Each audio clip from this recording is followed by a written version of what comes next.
The moment they handed you the gray outfit, what was going through your head? Yes, I was given a prisoner clothes that has the prison number 103 on it, and I do realize that I'm finally became the prisoner, and then finally I'm facing the hard labor sentence, and then I'll have to live there without knowing how long it's going to be. How did the guards treat you there? I had to work from 8 o'clock in the morning until 6 o'clock in the evenings and doing many type of physical labor, including farming work, carrying rock, digging the ground, many type of hard labor works. I wasn't physically abused or in any way, but guard and other people visited me. They were continuing to say that no one remember you, and then you are here to pay for your crime, and you will die here. So the world media saw you physically change 27 kilograms in 3 months. What happened? So the amount of food they fed me was very little. So therefore, automatically I started losing weight. So I lost about 27 kilos in 3 months of detention, and then I was sent to the hospital because because of malnutrition that I was facing at the time. It was extremely difficult to endure every day during the time at the camp. So what was the most difficult part, and how did they threaten you?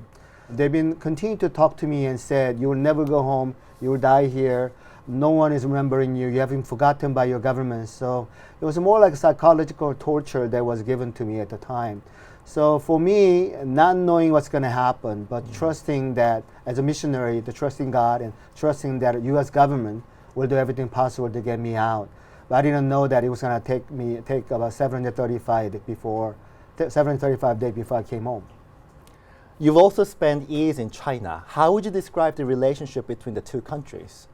At the time, the many North Korean defectors or refugees are coming out from North Korea to China not because of political reason, but because they're hungry, they're starving, and so therefore I knew that that it is a real issue that North Koreans are leaving the country and for freedom and for food.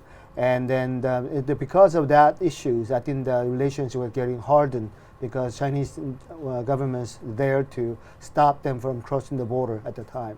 So tell us more about your NGO, Nehemiah Global Initiative. And I've been working with North Korean refugees coming into South Korea with a new arrival coming in. So we help them with a new life, teaching them English, to helping them with the schoolwork, and teaching them on computer and different kind of skill, and also with mentally just being there and helping them to cope their new life in South Korea when they come to South Korea. So that's what we've been running an English camp for them and the many different activities to empower the refugees coming into South Korea.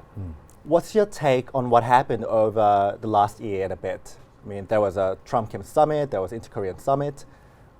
Do you think the relationships between US and DPRK will eventually improve? And finally, after 70 years, they start talking, and they had a summit last year in Singapore, and then they led into another summit in Hanoi. But as it wasn't what Kim Jong-un expected it, and I didn't see the result that happened.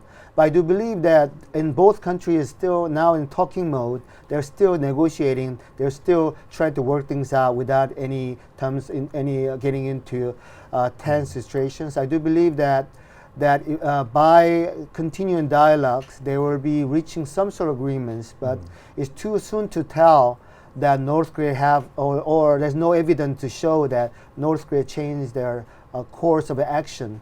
We haven't seen any evidence that they were, get rid of nuclear weapon they are developing at this moment. But I do believe that because dialogue is going on, whether we know it or not, there's some sort of agreement should be reached sometime this year. Are you hopeful that reunification is possible? The only alternative solution will be having a peaceful unification between North and South. I don't know how it's going to happen at this moment, but because U.S. sanction is working strongly at this moment, so we're hearing news from the people in North Korean side, and then it's getting harder and harder. And then they just I feel like this what they're saying is they're fed up in a way in terms of situation they're in. So it's becoming more desperate and more desperate. So I do believe that some sort of agreement will need to be reached, or maybe there may be certain commotion will happen within the North Korea, and they may leading into the unification of the Korean Peninsula.